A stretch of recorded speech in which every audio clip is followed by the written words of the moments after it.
오늘 제목이 뭐죠? 그들을 위한 방은 없었다. 예, 무슨 영화 제목 예전에 노인을 위한 나라는 없다 이런 그 아카데미 수상한 영화가 있었는데 그들을 위한 방은 없었다 이렇게 잡았습니다. 제가 왜 제목을 이렇게 붙였는가 하면 7절을 한번 보시겠어요? 아까 읽었지만 이렇게 되어 있습니다. 처다들을 낳아 강보로 싸서 구유에 누였으니 이는 여관에 있을 곳이 없음이러라. 이걸 우리가 이제 한글 성경으로 이렇게 읽어왔습니다.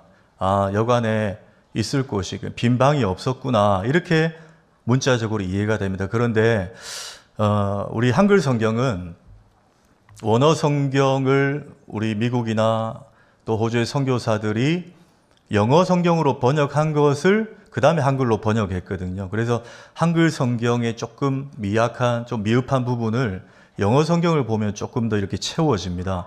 자, NIV 영어 성경을 저 마지막 구문만 보면 이렇게 되어 있습니다. 여기 혹시 중고등부 참석해 있나요? 중고등부 한번 읽어보겠습니다. 시작.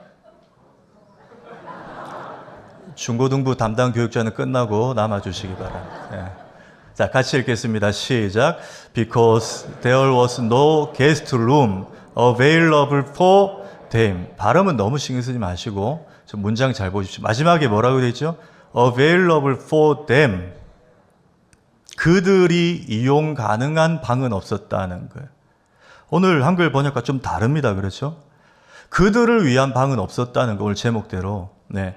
방 자체가 아예 만실이 된 게 아니고 그들을 위한 방은 없었다. 이게 더 정확한 번역입니다. 그럼 여기 그들은 누구죠?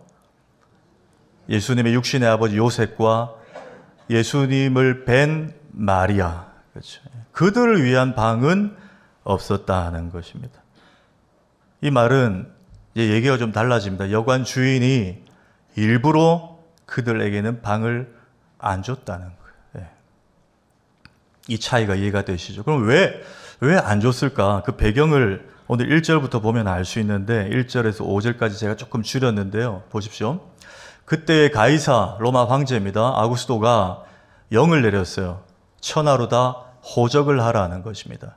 아마도 유대 땅에 살면서 이제 불법 체류하는 자도 있고 하니까 세금 징수액을 좀 늘리기 위해서 이 조치를 한 것 같습니다. 자, 그렇게 했는데 모든 사람이 황제의 명령이니까 호적하러 다 고향으로 돌아갔습니다. 고향에 가야 호적을 할 수 있었어요. 그런데 요셉도 다윗의 집 족속이므로 그랬습니다. 이 무슨 말입니까? 요셉이 다윗과 같은 족속 혈통이었다는 거예요. 다윗의 고향이 어디죠? 베들레헴입니다. 그럼 요셉도 베들레헴으로 가서 호적하러 가야겠습니다. 자, 베들레헴에 갔습니다. 유대에서 한참을 갔습니다. 자, 온 유대 땅이 호적하러 이렇게 이동하면 여러분 우리 설 명절이나 추석 연휴 때 도로 막히듯이 민족의 대이동이 지금 유대 땅에 일어난 겁니다. 얼마나 많은 인파가 움직였습니까? 여기에 만삭의 약혼녀 마리아를 데리고 이 길을 험산 줄령을 넘어서 이렇게 온 겁니다. 왔는데 주인이 여관에 방이 없다고 합니다. 당신들 줄 방은 없다. 이게 정확한 번역입니다. 자, 왜 주인은 이 정말 당시 인권이 그렇게 주목받지 못하는 시대였겠지만 산모지 않습니까? 그런데 어떻게 이렇게 하대하고 문전박대할 수 있었는가? 제가 배경 주석을 찾아보니까 크게 두 가지 이유입니다. 왜 그들에게 방을 안 줬는가? 하나는 로마 고위 관료들을 위한 방이 가장 우선되었습니다. 로마 군사들, 장교들, 그들도 이동을 해야 됐거든요. 그들을 위한 방이 먼저였고 또 하나는 사업가들, 장사치들, 돈이 많은 사람들에게 방을 줬습니다. 왜 그랬을까요? 여러분, 우리 부산도 1년에 한 번인가요? 광안리에 불꽃축제 하지 않습니까? 불꽃축제 가보신 분들 계실 거예요. 저는 현재 가보진 않았는데 뉴스를 통해서 보면 불꽃축제 그 자체도 뉴스지만 그 며칠 전부터 뭐가 횡행합니까? 주변에 숙박업소들이 몇 배, 카페 이런 데서 24시간 오픈하는 데서 몇 배 이상의 돈을 받는 거예요. 그게 이제 잘못됐다고 고발한 뉴스들이 있죠. 당시도 그랬다는 거예요. 이 여관 주인들에게는 이때가 완전히 성숙입니다. 그러니까 특수를 노릴 수 있는 때예요. 그러니까 평소보다 몇 배 더 올려서 돈을 내는 사람들에게 방을 먼저 줬다는 것입니다. 이걸 이제 장사로 이용했다는 거예요.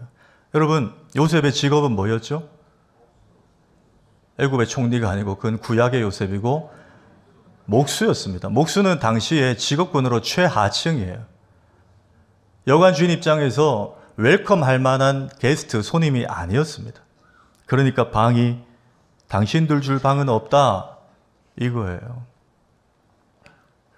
지금 옆에 아기가 나오려 그러는데 정말 문전박대를 당한 겁니다. 오늘 영어 성경은 그 부분을 정확히 짚었습니다. 그들을 위한 방은 없었다는 거예요. 저는 오늘 이 말씀을 가지고 여관을 하나의 건물이 아니라 우리의 마음으로 좀 빗대어 적용했으면 좋겠어요. 왜냐하면 이때나 아니 더 전에 구약시대나 예수님 당시나 아니 지금도 예수님의 관심은 우리의 마음에 있기 때문에 그렇습니다. 여러분 마태복음 15장 말씀 한번 볼까요? 이 백성이 입술로는 나를 공경하되 뭐가 멀다고요? 마음은 내게서 멀도다. 예. 그래서 저는 오늘 이 말씀을 지금 우리가 교회를 다니고 예수를 믿고 하나님 자녀 되었다고 하는 우리의 마음에 과연 예수님이 어느 정도 차지해 있는가 말이죠. 예수님을 위한 방이 있는가, 공간이 있는가, 그 관점으로 오늘 본문을 좀 보기 원합니다. 우리 안에 예수님의 마음이 얼마나 차지하고 있는가, 또 그 마음을 회복하기 위해서 우리에게 무엇이 필요한가. 크게 두 가지입니다. 첫째는 우리 마음에 예수님의 주인 되심을 회복해야 됩니다. 예수님의 주인 되심, 이게 우리 마음속에 가득한 성탄절이 되어야 된다는 거예요. 여러분 11절 다시 한번 볼까요? 11절에 자 괄호 빼고 한번 읽겠습니다. 시작. 오늘 다윗의 동네에 너희를 위하여 구주가 나셨으니 곧 그리스도 주시니라. 예, 잘 보십시오. 너를 위하여 구주가 나셨으니 이렇게 끝내도 됩니다. 그리고 천사들이 경배하고 찬송했다 이렇게 되는데 구주가 나셨으니 곧 그분은 그리스도 주시니라. 예. 예수님의 이름이 몇 가지가 있어요. 임마누엘도 있고 있어요. 그런데 예수님을 두고 구주라고도 하셨고 그 그리스도가 주라고도 하셨다는 거예요. 여러분 괄호 한번 보십시오. 이 구주는 말 그대로 우리 영혼의 구원자, 구세주를 가리키는 거예요. 예수님이 이 땅에 오셔서 33년 사시고 십자가에 못 박혀 죽으시고 부활하셔서 우리의 모든 죄 문제를 해결하셨고 그 우리의 구원자가 되셨다. 그게 Savior, 구원자, 구주예요. 근데 이것만 가지고는 안 된다는 거예요. 예수님에 대해서 뭐라고 설명합니까? 그 메시아가, 그 그리스도가 우리의 주, 로드라는 거예요. 로드는 뭐죠? 첫째, 하나님을 가리킵니다. 구약시대 사람들이 여호와라는 말을 감히 입에 담지 못해가지고 아도나이라고 번역했어요. 이걸 하나님을 그냥 주, 아도나이, 이게 영어로 로드예요. 근데 그 하나님 누구냐? 로드가 왕 혹은 우두머리, 주인이라는 뜻이에요. 그 예수님이 우리의 영혼의 구세주일 뿐만 아니라 우리의 왕이라는 거예요. 우리의 주인이라는 거예요. 여러분 이게 완전한 복음인 줄 믿으시기 바랍니다. 많은 적지 않은 교인들이 예수님이 내 죄를 사하신 내 영혼의 구세주로만 믿고 삽니다. 그건 여러분 구멍난 복음이에요. 그걸 메워야 됩니다. 그 메우는 게 뭐냐? 곧 그리스도 주시나, 그분이 우리의 영혼뿐만 아니라 우리 인생의 왕이요 주인이시라는, 거기까지 나가야 완벽한 복음이라는 거예요. 여러분 성경을 잘 보십시오. 예수님을 우리 영혼의 세이비얼, 구원자로만 소개하지 않고 있습니다. 그 다음을 요청하고 있는데 자 두 구절만 볼게요. 로마서 10장 9절 읽습니다. 시작. 내가 만일 내 입으로 예수를 주로 시인하며 또 하나님께서 그를 죽은 자 가운데서 살리신 것을 믿으면 구원을 얻으리니. 구원이 어떻게 완성된다고요? 예수님을 주로 시인해야 되고 그 다음에 하나님께서 그를 죽은 자 가운데 살리신 세이비어까지 믿어야 된다는 거예요. 자, 그 다음 로마서 14장 9절 읽습니다. 시작. 이를 위하여 그리스도께서 죽었다가 다시 살아나셨으니 곧 죽은 자와 산 자의 주가 되려 하심이니라. 예. 예수님이 나를 위해 죽었다가 다시 산 것도 믿어야 돼. 이게 세이비어예요. 곧 그것 가지고 안 됩니다. 죽은 자 산 자 우리의 주가 되려. 이게 예수님이 우리에게 복음을 주신, 이 땅에 오신 목적이라는 거예요. 이 두 가지 완벽한 복음을 우리에게 믿으라고 요청하고 있는 것입니다. 자, 그렇다면 조금 구체적으로 예수님의 주 로드 되심, 우리 인생의 주권자, 주제자 되심을 우리가 이번 성탄에 회복하기 위해서 구체적으로 뭐가 필요한가 적용합니다. 첫째, 예배의 회복입니다. 우리 삶에 예배가 우선순위 되어야 한다는 이 신앙의 회복이 있어야 됩니다. 여러분, 오늘 천사들이 뒤에 이제 우리가 11절까지 읽었지만 뒤에 보시면 예수님의 탄생 소식을 말하고 선포하면서 가장 먼저 한 게 워십이었습니다. 그분을 찬송했어요. 그분의 나심을 가장 적절하고 가장 재빠르게 반응한 것이 천사들의 예배였습니다. 우리가 예수 그리스도를 주로 우리 영혼의 구세주로 모셨다면 가장 중요한 것은 여러분 우리의 예배입니다. 그분은 우리의 예배를 받기를 원하십니다.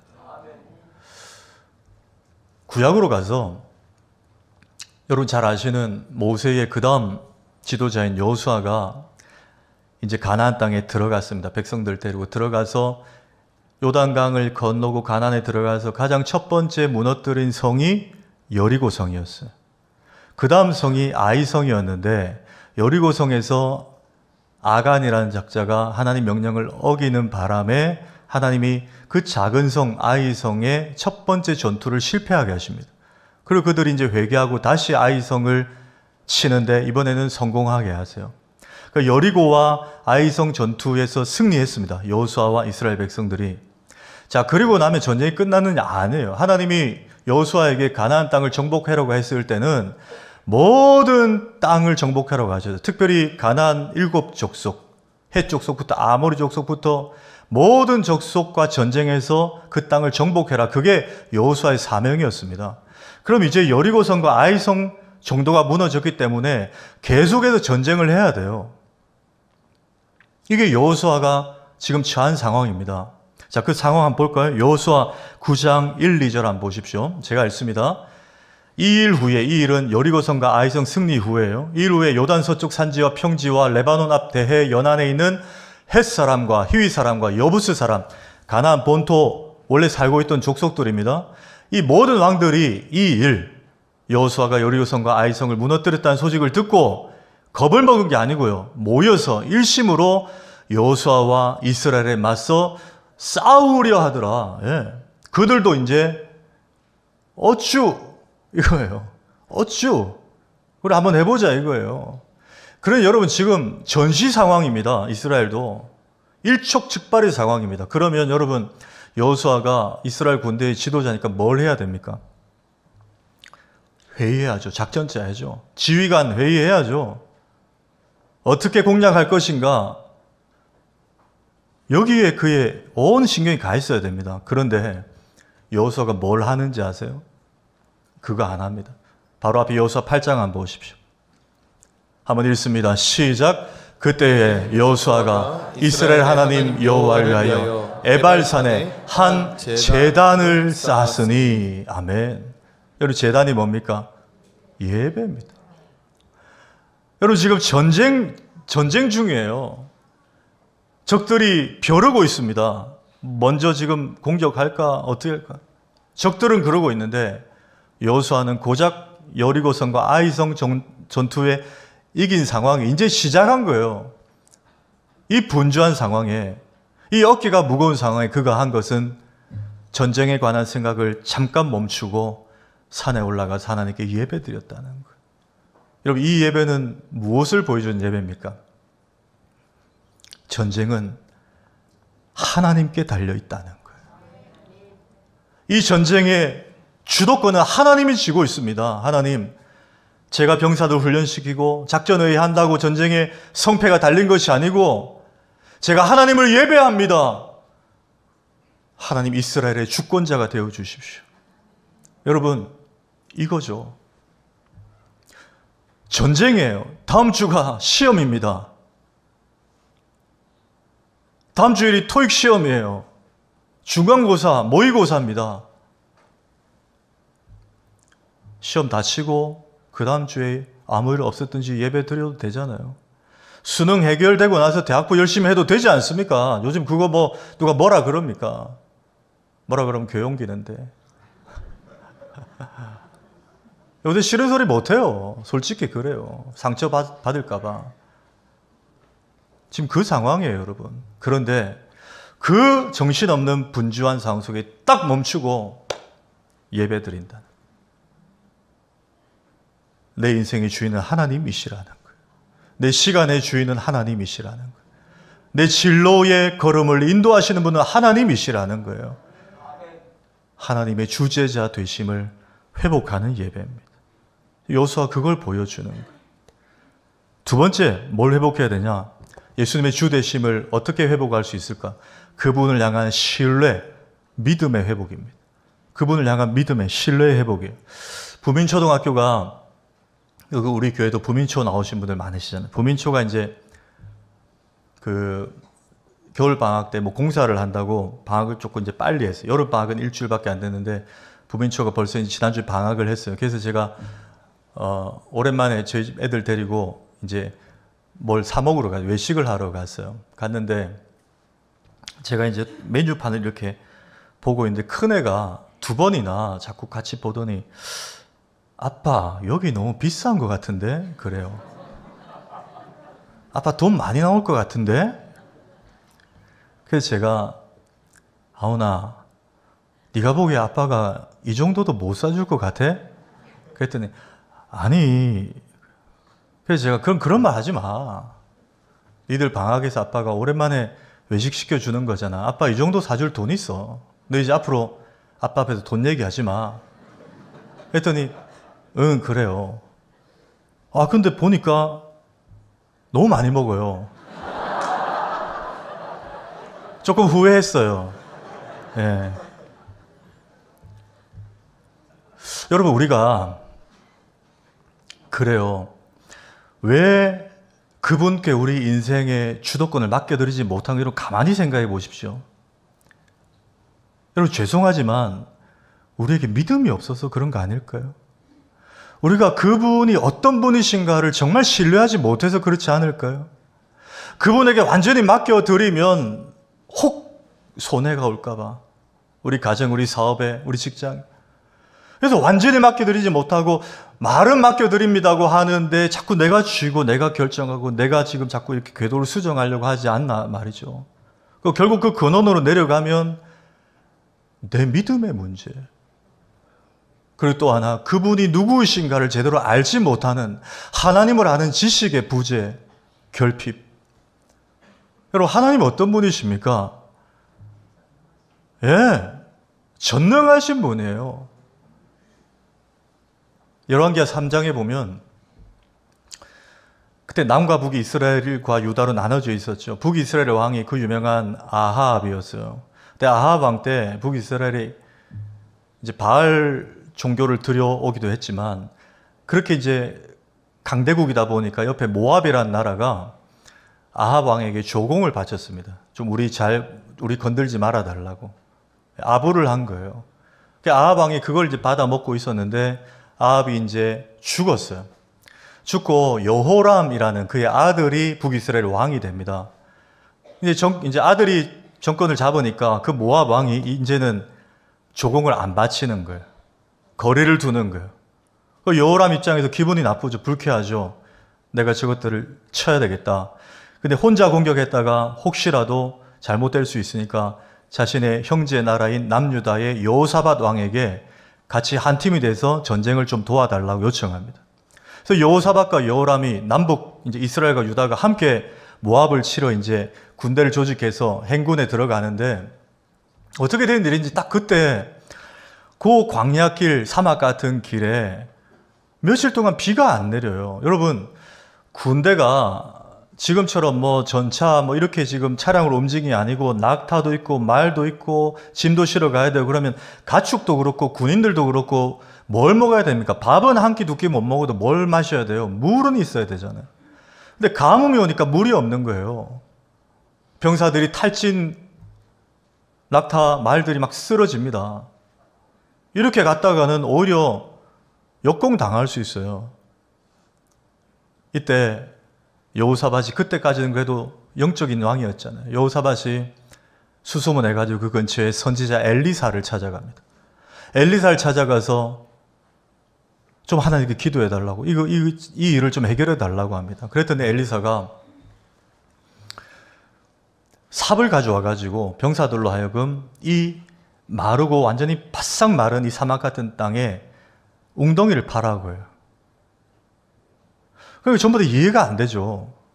물이 좀 촉촉해 있으면 모르겠는데 이 마른 땅에 웅덩이부터 파라니까, 그냥 기도해서 하나님 비를 좀 달라고 이렇게 할 줄 알았는데 웅덩이부터 파라고 하니까 이해가 안 돼요. 다들 하기는 하는데 그냥 믿음 없는 표정으로 삽질을 하고 있었어요. 그 분위기를 읽은 엘리사가 하나님이 어떤 분이신가를 이렇게 선포합니다. 한번 보십시오. 열왕기하 3장 18절 읽습니다. 시작. 이것은 여호와께서 보시기에 작은 일이라. 하나님은 지금 당장이라도 비를 내려줄 수 있는 분이라는 거예요. 그러니까 하나님께 가뭄을 해결할 정도의 일은 어떤 일이라고요? 작은 일이라는 거예요. 여러분 믿으십니까? 여러분 어떤 문제든지 하나님의 주도적인 관점으로 보면 어려운 일이 없습니다. 여러분 하나님께는 곤란한 일이 없음을 믿으시기 바랍니다. 하나님께는 치료하지 못할 질병이 없음도 믿으시기 바랍니다. 하나님의 관점으로 보면 작은 일이에요. 모든 것이 아무것도 아닌 일이라는 거예요. 근데 왜 의심의 눈으로 삽질을 하고 있냐라는 거예요. 여러분 우리가 하나님께 우리 인생의 주도권을 맡겨드리려면 그분이 누구신가를 다시 확인하셔야 돼요. 그분은 위대하신 분입니다. 전능하신 분이에요. 능치 못함이 없는 분입니다. 그분이 사람이 되어서 우리의 영혼의 구세주로만 오신 게 아니고 우리의 왕으로, 주인으로 오셨다는 거예요. 그럼 큰 이번 우리 마음에 우리를 향한 예수님의 사랑을 회복해야 된다는 것입니다. 네. 우리 마음 방에 첫째는 주인으로 모실 수 있는 방, 두 번째는 예수님의 사랑으로 가득한 방을 회복해야 한다는 거예요. 여러분 요즘에 혹시 오해 없이 들으시기 바랍니다. 강아지를 키우는 분들 계시잖아요. 고양이도 키우고 뭐 반려묘, 반려견, 예전에는 애완견 그랬는데 이제는 반려라 그래서 그들의 인권을, 아니 그들의 견권을 굉장히 상향 조정했습니다. 예. 가족처럼 지내요. 제가 그런 분들 제가 뭐라 그런 거 아니니까 오해하지 마십시오. 저 주변에도 보면 그런 분들이 있어요. 심지어 아들 그래요. 딸, 엄마 왔어. 퇴근하고 심심했지? 막 그래. 남편한테 그렇게 안 하면서. 예. 진짜 사람처럼 대해요. 그리고 잠도 같이 자는 침대에 같이 자요.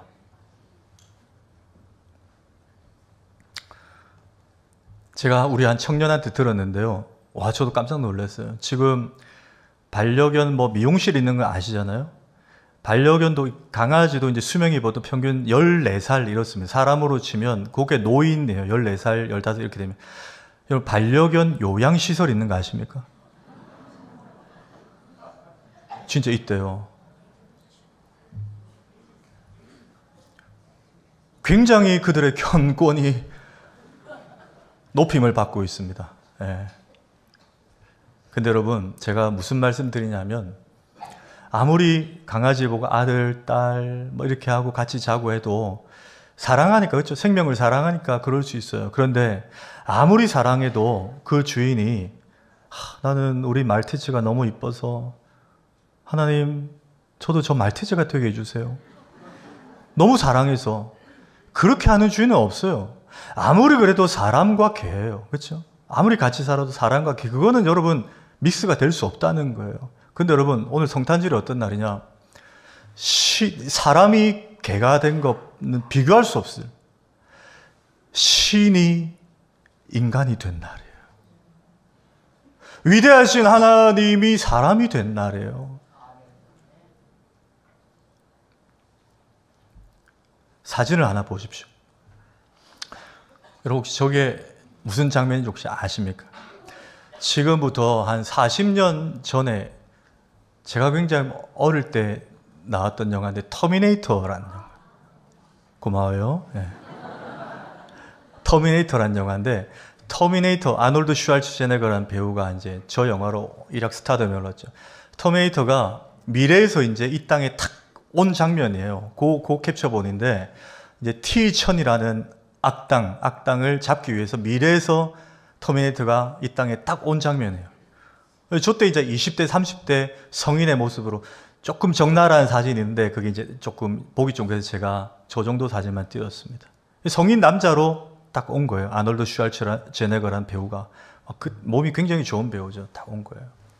제가 그때도 그 생각을 했는데 오늘 말씀 준비하면서 이 관점으로 봐져요. 여러분, 하나님이 우리를 사랑하시잖아요. 그리고 우리를 사랑하셔서 아들을 십자가와 부활을 통해 우리의 모든 죄 문제를 해결하시고 우리를 자녀 삼으시고 천국에서 영원히 함께 살고 싶어서 아들을 우리에게 주셨다는 거예요. 그러면 여러분, 예수님 33세에 별세하셨어요. 30세에 공생이 시작하셔서 3년 사역을 가시고 33세에 별세하셔서 그러면 성인 예수님의 모습으로 그냥 이 땅에 딱 오셔도 되잖아요, 여러분. 그렇지 않나요? 오셔서 십자가 사역만 감당하시고 내가 너를 이렇게 사랑한다 이렇게 하셔도 돼요. 근데 여러분 오늘 본문을 잘 보십시오. 5절에서 7절 한번 볼까요? 그 약혼한 마리아와 함께 호적을 올라가니 마리아가 이미 잉태하였더라. 이제 10달 다 찼다는 거예요. 거기 있을 그때 해산할 날이 찼다는 거예요. 이 말 무슨 말입니까? 신이신 하나님이 우리 인간의 출산 과정과 똑같이 우리 오늘도 유아세례 받지만 이 젊은 엄마들처럼 똑같이 10달 사람의 뱃속에 그 답답한 곳에 똑같이 계셨다는 거예요. 예수님이, 하나님이. 또 볼까요? 21절에 할례, 할 8일이 되매 그 이름을 예수라니. 똑같이 할례도 받으셨어요. 태어난 지 8일 만에. 유대인으로서 할례를 받으셨어요. 또 40절 52절 볼까요? 아기가 자라며 강해지고 지혜가 충만하며 예수는 지혜와 키가 자라가며. 자라갔다는 표현 2번이 나와요. 똑같이 발육을 하셨다는 거예요. 똑같이 사람하고 똑같이 우리 아이들하고 똑같이 지혜, 정서적인 면도 똑같이 자라났다는 거예요. 마태복음 3장 15절도 보십시오. 예수께서 세례를 받으시죠. 여러분 세례는 누가 받는 거예요? 예수 안 믿고 죄 가운데 머물던 인생이 거듭나기 위해서 세례 받는 거예요. 그 죄인들이 받는 게 세례입니다. 근데 예수님이 죄가 있으세요? 없으세요? 죄가 없으신 분이세요. 근데 세례를 받으셨다는 것은 이건 앞에 거 총망라해서 제가 정리합니다. 우리와 똑같은 조건을 가지셨다는 거예요. 죄만 없으셨지 똑같이 죄인의 가죽을 뒤집어 쓴 사람으로 소시적부터 어릴 적부터 아니 엄마의 태중에서부터 똑같이 그 과정을 겪으셨다는 거예요. 자, 여기서 우리가 질문할 수 있습니다. 하나님이 왜 굳이 이렇게까지 하셨는가? 아까 아놀드 슈왈츠제네거처럼 성인의 모습으로 오셔서 십자가 사역만 감당하셔도 되는데 왜 똑같이 그렇게 그 과정을 다 겪으셨나? 그냥 우리에게 30세쯤에 오셔서 내가 너희를 창조한 하나님의 아들 예수다. 하나님이 보내셨다. 내가 너희를 지키겠다. 내가 너희를 보호하겠다. 내가 너희를 구원하겠다. 나를 믿으라. 그리고 영원히 하나님 나라 가서 함께 살자. 그렇게 설교만 하셔도 되잖아요. 그런데 그렇게 하지 않으셨다는 거예요. 오히려 사람이 되기 위한 모든 과정을 다 겪어내게 하셨다. 왜 그렇게 하셨을까? 여러분, 어느 나라에 왕이 있었습니다. 이 왕이 자신이 치리하는 마을을 신하들과 함께 시차를 나갔어요. 시차를 나가서 쭉 둘러보고 반나절 정도 둘러보고 왕궁으로 돌아왔습니다. 며칠 뒤에 갑자기 왕이 왕실에서 실종이 됐어요. 비상이 걸렸어요. 신하들이 난리가 났어요. 경호하는 군인들이 책망을 받고 도대체 뭘 한 거냐 난리가 났어요. 그래서 온 마을을 군사들이 다 뒤졌습니다. 왕을 찾느라고. 몇 시간 뒤에 왕을 찾았는데 그 왕이 그 마을 한 꽃집에 가 있는 거예요. 알고 봤더니 며칠 전에 그 마을을 시찰할 때, 순시할 때 그 꽃집의 아가씨에게 왕이 첫눈에 반한 거예요. 그래서 그 아가씨를 보러 거기 가 있는 거예요. 그래서 신하들이 왕에게 물었습니다. 왕이시여, 아니 그런 것 같으면 저희들에게 그냥 말씀 한마디만 하시면 저희들이 그 여인을 왕실로 데리고 올 텐데 왕이 수고스럽게 거기 직접 그렇게 가셨습니까? 그랬더니 왕이 이렇게 얘기를 해요. 내가 니들에게 명령으로 그녀를 불러오라고 하면 그녀는 오기는 하겠지만 내가 자기를 얼마나 진심으로 보고 싶어하고 사랑하는지는 몰라줄 거 아니냐. 그래서 직접 갔다는 거예요. 직접 자기 입으로 고백하고 눈 맞춤하고 그리고 자기 진심을 고백하려고 직접 거기로 찾아갔다는 거예요. 여러분, 이거 아니겠습니까? 그냥 성인의 모습으로 오셔도 되는데 말씀만으로 우리를 사랑하신다고 죄 사하셨다고 구원하신다 해도 되는데 직접 인간의 모습으로 다 겪으시며 오신 것은 그냥 말로만 하면 우리가 우리를 사랑하신 하나님의 그 진심을 혹 몰라줄까 봐 친히 말도 안 되는, 사람이 개가 되는 정도가 아니고 위대하신 신이 인간이 된다는 말도 안 되는, 교리를 뛰어넘는 초월적인 사랑 가운데 그분이 우리를 찾아오셨다는 거예요. 여러분, 오늘 성탄절에 이 우리를 향한 예수님의 사랑을, 이 진심을 온전히 회복하시기를 축복합니다. 말씀을 정리합니다. 간혹 12월 25일은 정확한 예수님 오신 날도 아닌데, 근거도 없는데 왜 기독교는 그렇게 성탄절을 12월 25일로 지키냐? 혹 교계에도 일각에서 그렇게 비판하는 분들도 있습니다. 맞습니다. 예수님이 정말 12월 25일 날 오셨는지 아니면 다른 날 오셨는지 정확히 알 수 없습니다. 그런 문제 제기하는 분들 있어요. 이해합니다. 근데 여러분, 제가 아주 짧게 설명을 드릴게요. 왜 12월 25일 성탄절로 지키냐? 로마 시대에, 로마는 원래 기독교인들을 핍박했죠. 기독교인들이 카타콤, 무덤에 들어가서 신앙을 지키는 그 시대였습니다. 그러나 그들의 신앙과 기도가 하나님 앞에 온전케 받아들여져서 로마가 AD 313년에 기독교화됩니다. 로마 황제가 밀라노에서 칙령을 내리는데 이제 로마는 국교가 기독교다 선언을 해버려요. 놀라운 일이 일어난 거예요. 로마 황제와 로마 신하들과 로마 황제가 예수 믿게 되었으니 로마 사람들은 다 예수를 믿어야 됩니다. 그게 밀라노 칙령이에요. 그게 313년에 일어난 일이에요. 그런데 로마 황제가 예수를 믿고 나서 보니까 이 예수님이 이 땅에 오신 이 일이 너무나 신비하고 놀라운 일이에요. 근데 이 일을 좀 기념하고 그 날을 제정해서 막 축제를 하고 싶고 축하하고 싶고 잔치를 벌이고 싶은 거예요. 그런데 그동안 그들이 뭘 숭배했습니까? 로마의 태양신을 숭배했죠. 그게 썬데이잖아요. 태양신을 숭배했어요. 그날 사람들이 제일 기뻐하고 제일 많이 모이더라는 거예요. 모든 일터 자기 하던 일을 다 내놓고 사람들이 다 모이더라는 거예요. 그래서 로마 황제가 신하들에게 이렇게 얘기를 합니다.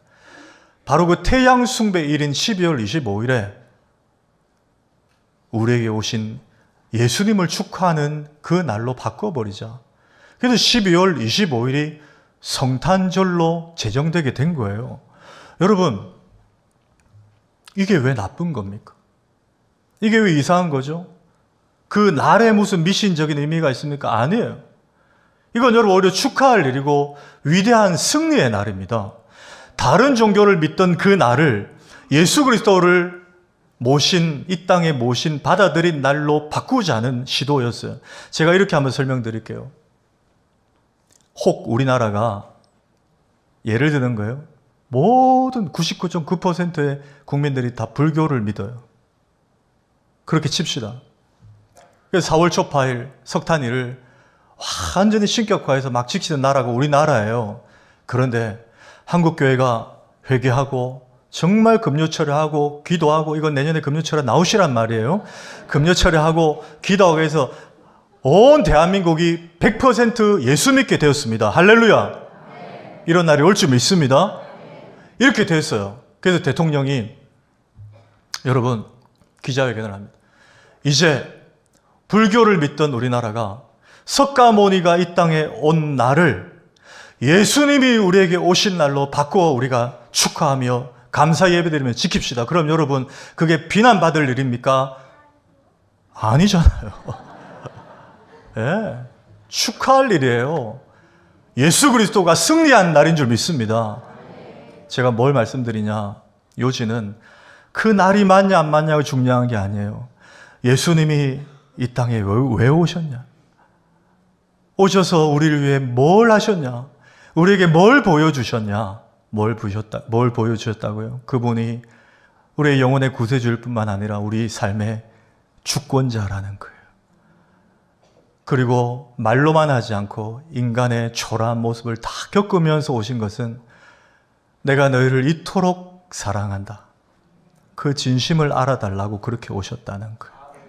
여러분 오늘 성탄절 온종일 보내실 때 이 마음을 우리 영적인 공간에 회복하십시다. 다시 예수님 우리 주인으로 그 방을 다시 꾸며드리십시오. 그리고 그분의 사랑으로 가득한 사랑방을 만들어 드리십시오. 그래서 예수로 충만한 2024년 성탄절 되시기를 주의 이름으로 축원합니다.